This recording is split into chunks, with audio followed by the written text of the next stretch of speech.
So as I was saying, these are things that I saw happen right in front of me that if there weren't 10 other people in this little house church to verify what happened, I would think I was crazy. I grew up seeing deliverance, real deliverance. So you have to excuse me and other people who have gone through those very things when we say, hey, hold up, wait a minute. Why are folks just like ain't nobody really walking out of here truly delivered?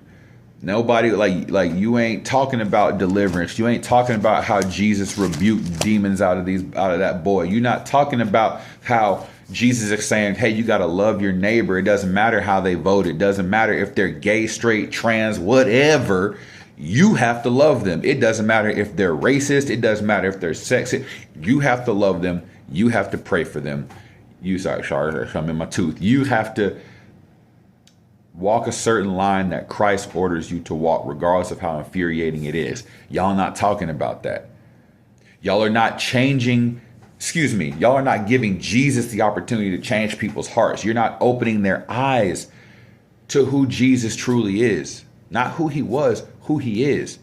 And you wonder why the country is in the state that it's in. As a believer in Jesus Christ, you should very much understand what I'm saying, because everything that I'm saying and talking about, this is not personal opinion. This is based off of things I read in my Bible.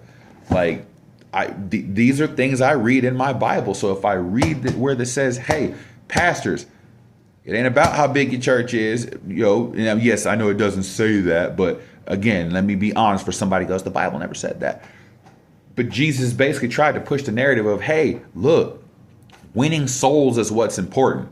Not the amount of bodies that you can get sitting in front of you. It's about how many people are you reaching with the true undivided gospel. Jesus said, with loving kindness have I drawn thee. So that says right then and there, it ain't always about fire and brimstone. But Jesus also came in there flipping tables in the church. So that means that you also can't just do what you want to do and think it's cool because you're forgiven. That brings me to my next point.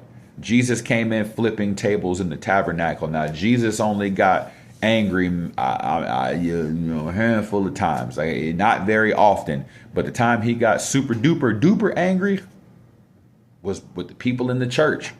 So while all you pastors are out here trying to point the finger at the people in the world who need to know Jesus, instead of saying, well, they're a disease, they're bad, why aren't you teaching your people how to go out there and help point those people to Christ? Why aren't you teaching them how to have tolerance for the difference between us and them? Let me start this other video. 1 second. I'm goofy, y'all.